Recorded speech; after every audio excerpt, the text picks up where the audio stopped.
Hello, everybody. Hello. How are you all? How are you? I'm going to obviously do my normal thing and check we're live in the right places because we're going live in multiple places. If you're watching on the replay, there you go. So we're live on the Kimber Digital page. If you're watching the replay, please stop replaying the comments. Let me just double check that we're live in the other place. We are fabulous. For those of you watching live, we are going live using a piece of software called StreamYard.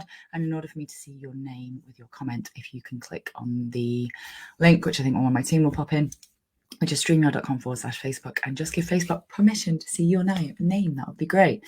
If you're watching the replay, don't worry about that. So for those of you who don't know me, my name's Kimber, and I'm a gamification specialist, and I am your gamification guide.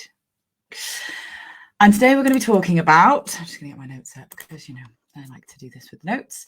Well, before we go into that, this live is a part of a series of lives explaining what gamification is and diving deeper into that topic. So if you've missed the last few weeks of live, this is the last of a series that we are doing. And I'll talk you through what we've done, and my poor team are going to try and keep up with me and pop links in the comments. So if you want to go back and watch those after you've watched this one, you can do. So in the first live, we talked about what gamification is and why it could be a game changer for your business. Now, if you don't know what gamification is, you should watch that one first. So maybe go and click on that one, watch that one first, then come back to this one. In the second week, we talked about using gamification to increase your online sales conversions. In the third week, we talked about using gamification to increase engagement. Now, both of those are useful if you run an online course, if you run an online membership, if you run online challenges. There's 5 free 5-day challenge style challenges. Doesn't have to be 5 days, could be any length of time. If you want to see more engagement or sales in your social media, any of those things, you should probably go and watch those lives. And last week I talked about common myths about gamification, because those people who do know what it is, there's like a handful of people, not a handful, a small proportion of people who, when they do know what gamification is, they have these preconceived ideas about what it is and what it means and who it's for and all that kind of stuff. So I wanted to dispel some of those myths. So we talked about that last week. And you can watch them all on the replay. And thank you to my amazing team who are popping all those links into the comments right now. So if you want to go back and watch any of those after this live, you can do. And today, boys and girls, I will be sharing how some companies use gamification for evil, and therefore why some people think it's a tool for manipulation, and how we use it differently. So I've come up with a little game for us to play, because it's gamification live, so I can't not really, which is a bit silly, but I hope you're going to find it fun. Hello to Facebook user. I don't know who you are. If you could give StreamYard permission to see your name, that would be great. Just click on the link that is streamyard.com/Facebook and give StreamYard permission to see your name. I'll be able to see who you are. Hello, Facebook user. Okay, so what I would say is, before we get into today's talk and before we start playing the game that I've come up with, which is a silly game, please use this opportunity to do a quick introduction to who you are and what you do in the comments. Let me know about your business. I would love to know who's watching these lives. And I'm going to talk to you a bit about gamification today. And if you've watched any of my lives before, you know about me. So I'd like to know a little bit about you.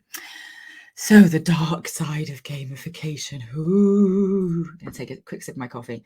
I'm on day, I think, 10 now of getting over some sort of thing that has been going around.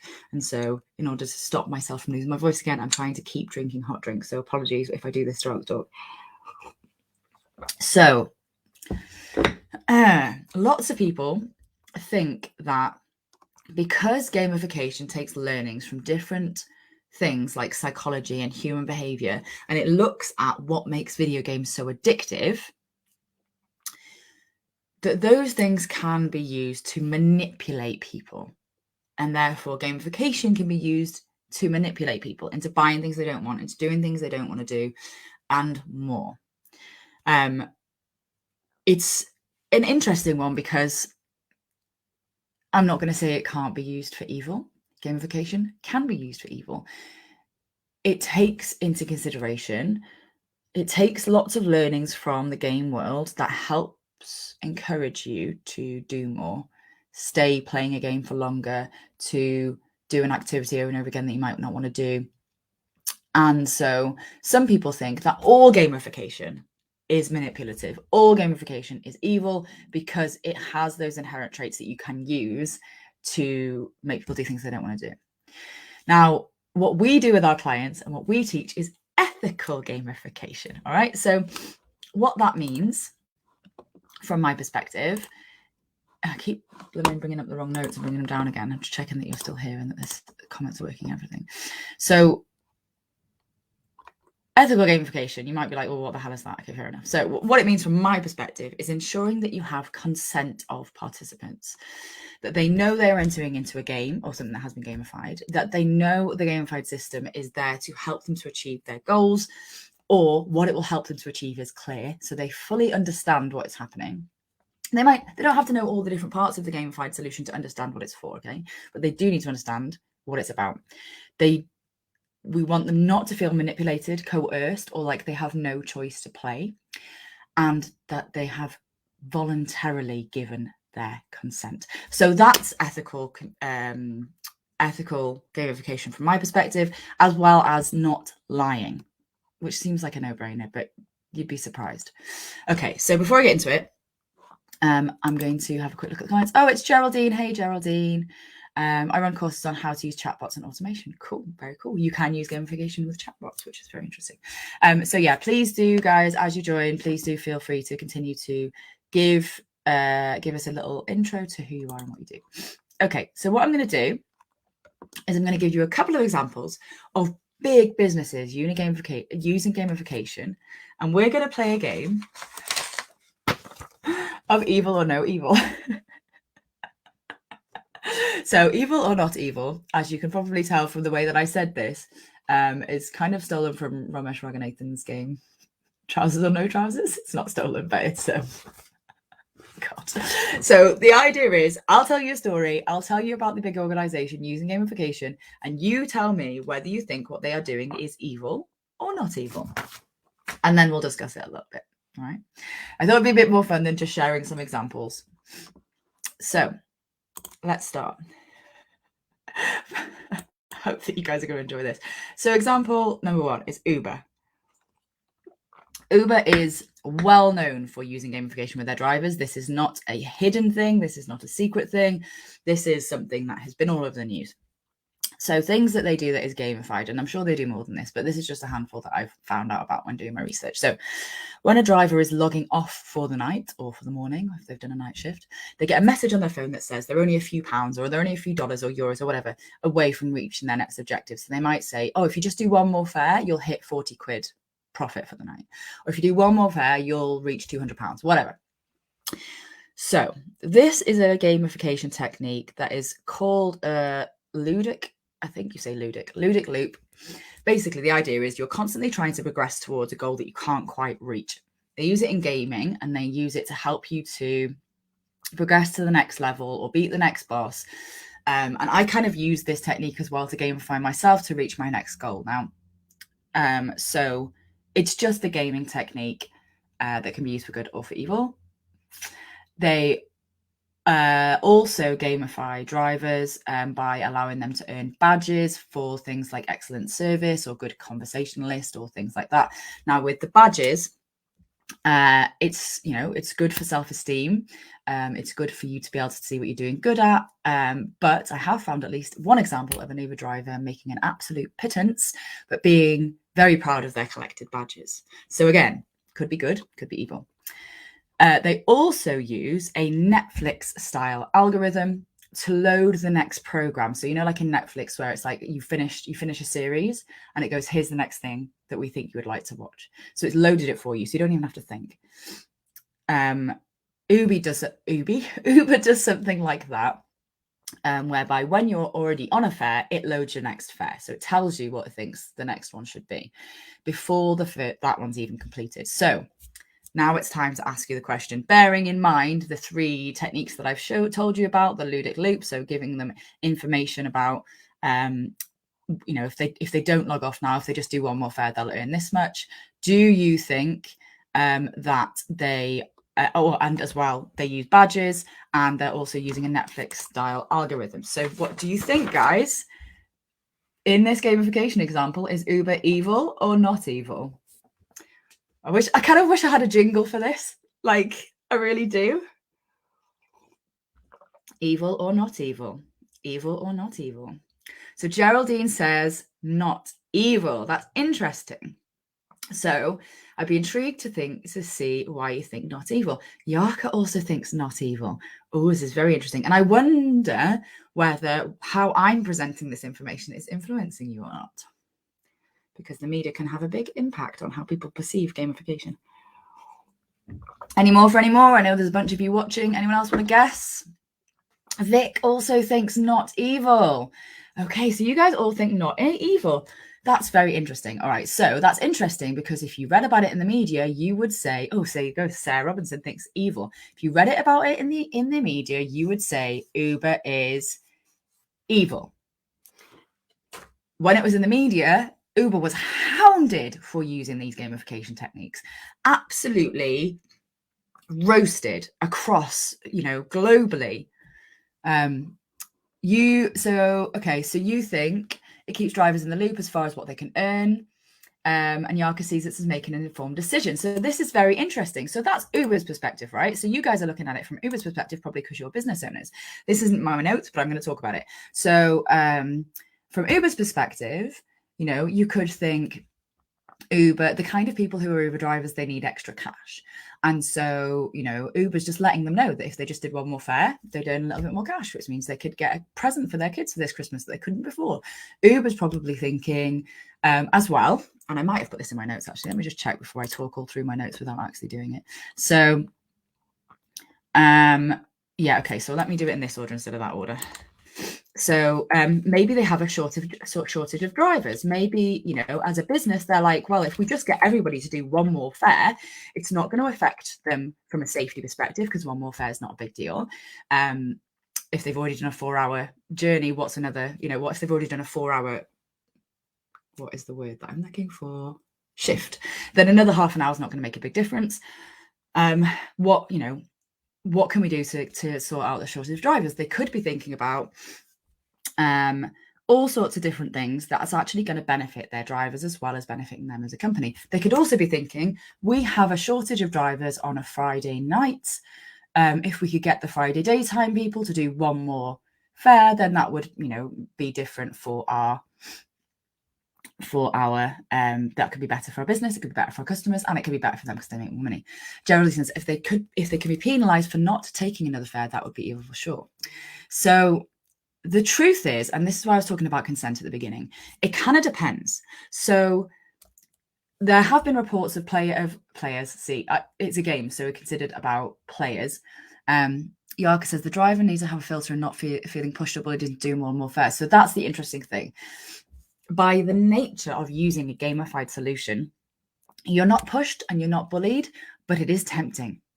And it's really hard to say, because I don't know, how much consent those drivers gave. If they could opt out of those messages, then it's not evil. If they could opt into those messages, then it's not evil. It sounds like me that it could be considered to be forced consent by simply being an Uber driver. They sign up to these messages, they sign up to these badges, they sign up to all this stuff, so they know what they're getting into. But also, if they can't opt out of it, then maybe it is evil. So it's a really tough one. And you guys are obviously welcome to Google it and look into it more, but it's really, really interesting, isn't it? So, some people say to me, oh, gamification is evil. And I'm like, yeah, but look into it. Like really, really think about how it's used. Some people use it for evil for sure, but they probably don't realize they are using it for evil. Okay, so the next one, I'm going to talk to you about another example now. And then you get to play the game of evil or not evil. So Disneyland Resort Hotel in California. This is a story from a while back. So let me read Geraldine's comment first. So it sort of reminds me of the arcade game where the 2Ps are pushed forward. Lost a ton of money as a kid on vacation with that one. Yeah, because you're tempted to keep playing. That's the ludic loop. Okay, so anyway, I'm going to tell the story now. I'm going to ignore the comments for a bit until we get to the game part. So Disneyland Resort in Hotel in California. The laundry workers, I don't know, let's say they're below the resort or they're a little bit further away, whatever. They have loads and loads of stuff. Like, think about it. It's a big resort. They have to get through cleaning the sheets, cleaning the blankets, cleaning the towels, It's a lot of work.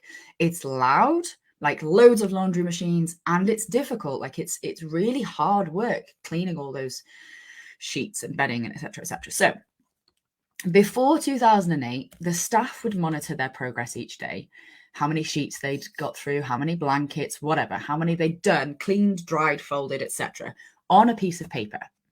Then in 2008, Disney decided to move to an electronic tracking system to monitor their progress in real time. Now, electronic progress checking wasn't new in the hotel world then, but Disney did add something new. They added in some gamification.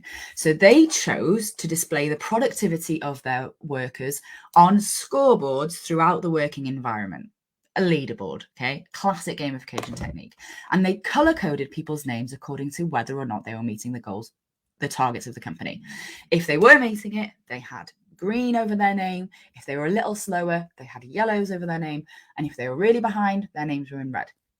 Now, management could see real time from their desks in their offices far away what was going on, how people were doing, and they could change goals and production targets on the fly from where they sat without even having to go to the laundry room. Even the laundry machines, the washing machines, would flash at the laundry workers.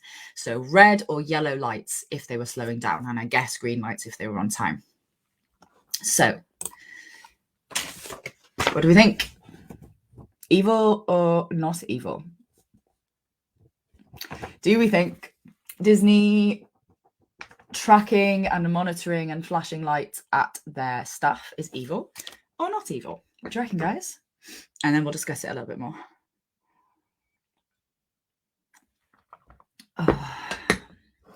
Oh, Geraldine says evil in capital letters. Like, that's really evil. That's really evil.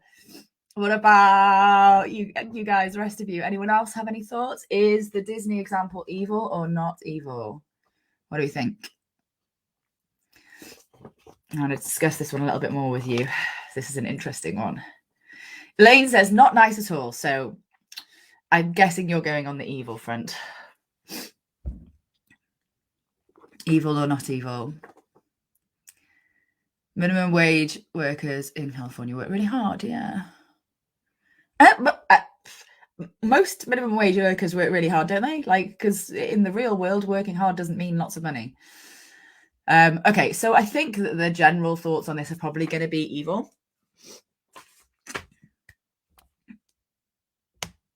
Vic, I can't think of how my happy place could be evil, but that's not good. So, okay. This is an interesting one because you can see it from the perspective of Disney. They were like, how can we make our laundry rooms more efficient? How can we make it a bit more fun? Put a leaderboard in. How can we automate it a bit more so it doesn't involve so much, written work from our staff? And so they put a bit of thought into this. But okay, now I'm going to tell you the rest of the story because I haven't told you the whole story. Workers called this tool the electronic whip.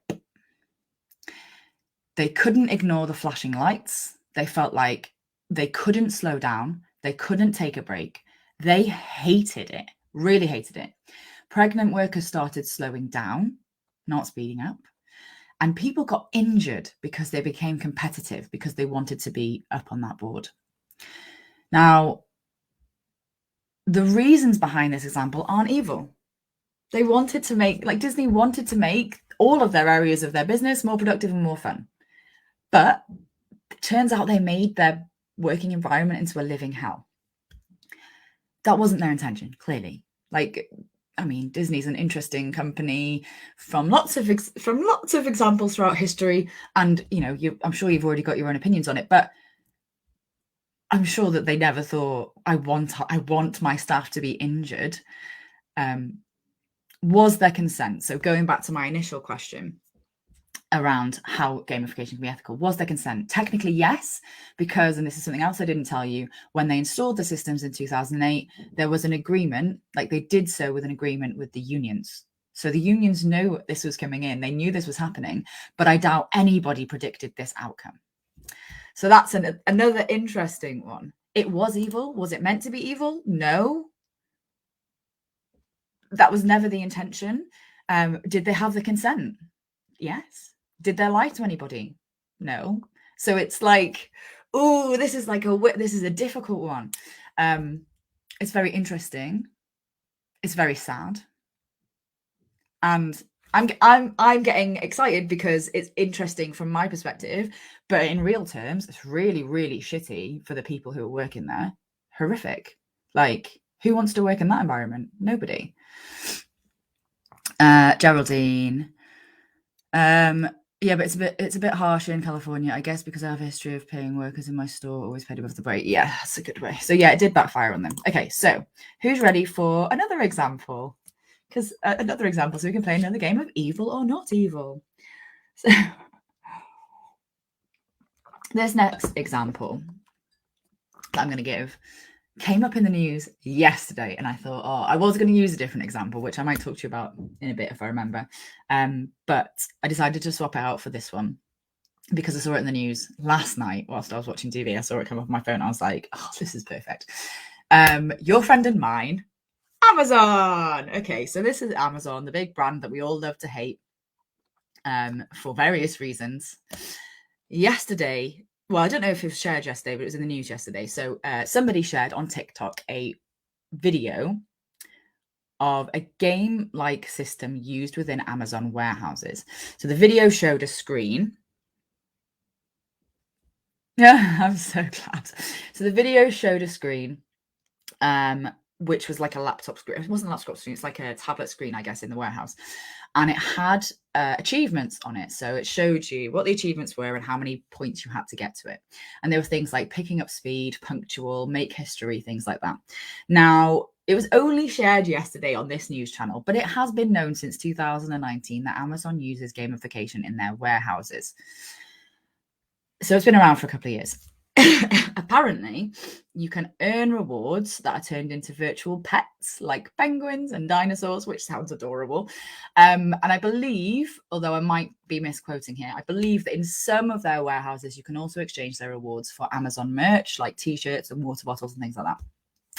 So what they're doing is they're trying to incentivize their warehouse workers to be more efficient in a fun way. So before I get into this a little bit more, what do we think? Is Amazon warehouse gamification evil or not evil? Let me know what you think in the comments. I'm intrigued about this one as well.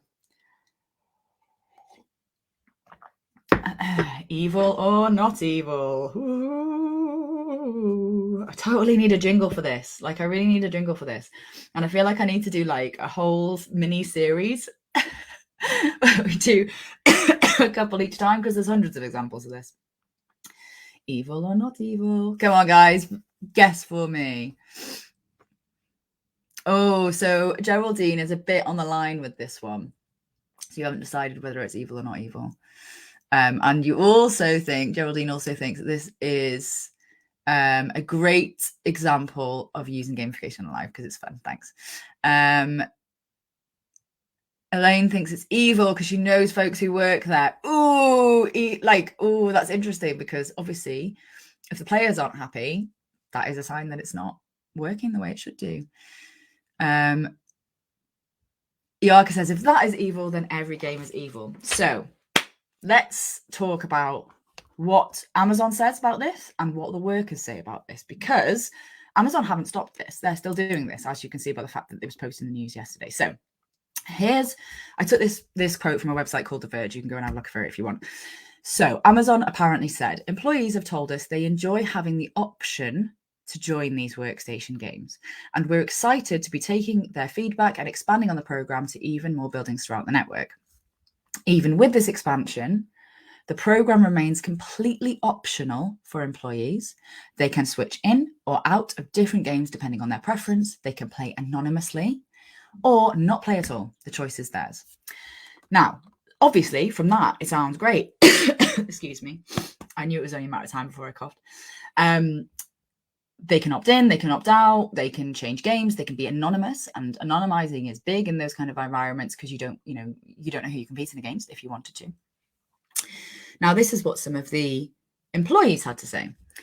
Some employees quoted in the report say the games are popular because they can help cut down the tediousness and repetition of nearly half-day warehouse shift. So some people love it because working in a warehouse is bloody boring. And so they found it as a way to make it more fun and more interactive. Others fear it's one step toward an even more sinister and dystopian metric system designed to track employees and encourage them to work as hard and as fast as possible, like the Disney example. So, is it evil or not? In this example, it sounds like the workers themselves aren't sure. But the one thing that I would really hammer home on this one is there is clear consent. They have the option to join or not. They have the option to leave at any point, to switch to a different game, to anonymize themselves, to not be involved at all. And that is really super important because it gives those players who want it, those workers who want it, the option to play if they want to play and the option to make their job more fun if they want to. But if they don't want to, if they would find it demotivating to be in that kind of situation, they don't have to play. And that for me is a big tick. If you believe everything that has been put in the media and all the things that Amazon is saying. Now, I can't know because I don't work there. And like Elaine says, it's evil. I know folk who work there. Elaine probably knows more than I do on this. If what I read is true, then they get a big tick. However, if that's not true, then not so much. So another... Exactly, Yarka. They must have consent to play. So another ethical thing that we believe is important for gamification, apart from consent, is honesty. So a tool that I've talked about loads in all these lives, I talk about it a lot, and has a bad rep is scarcity. It has a particularly bad rep in the coaching world. All it is, for those of you who don't know, is just telling people that there are only so many hours left to buy, there are only so many more places left. It's a gaming tool. It's something that you'll see in gaming all the time, countdown timers till you need to try the level again, whatever. It's only bad, it's only evil if you are lying to manipulate people into buying. And then if after the timer's stopped, you'll let a few more people in if they just ask you nicely. If you are being honest and telling the truth, scarcity is a great tool. Like if you're telling people there's only so many hours left to buy because you're starting the course tomorrow, that's not lying, that's not manipulation, that's just a fact. Scarcity in those situations can be a great tool. I use it in all my launches. You'll see me all the time. I use countdowns all the time. Only this many days left to buy. Only this many places left. I don't ever do this many places left, actually, because I don't think I've ever run a course where I would stop at a certain number of people yet. So yeah, but gamification can also be used for good. So we've talked through some examples today of how it can be considered evil, but a few of you have voted for not evil because you can see the benefits to the players as well as the organization of installing these kinds of systems and software. Okay, so I've put here, gamification can be used for good for the benefit of your players, whether that's your staff, your course students, your club members, your audience, whatever. If you focus on consent and helping them to achieve their goals whilst you're achieving yours, you're both onto a winner.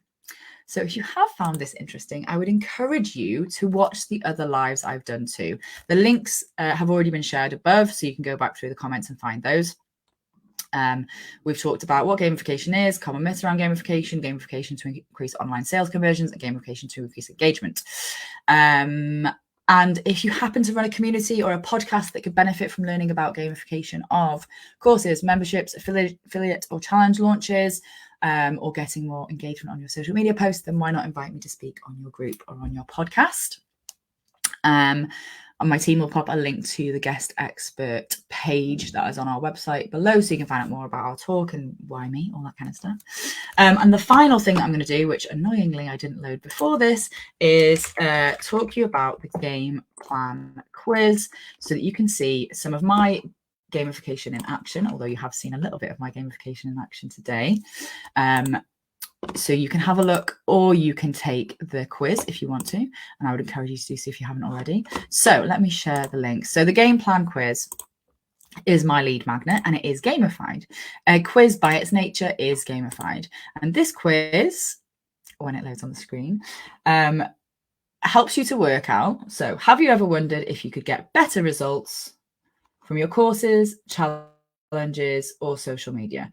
Find out in 3 minutes what exactly gamification is and how it can solve the challenges you face in your business.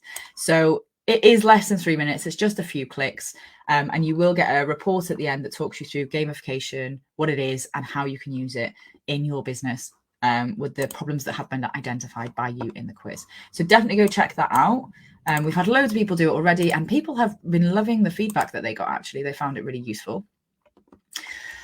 So that's me. I've managed to wrap it up in under half an hour, which I'm very happy about. So I hope you enjoy the rest of your day, whatever you're doing. Do go do the quiz. And also, it'd be great if you could let me know, actually, this is really important. It would be great if you could let me know what other lives you would like me to do about gamification, because this is the end of this series for now, because obviously everyone's going to be closing down for Christmas and the winter holidays, whatever you celebrate.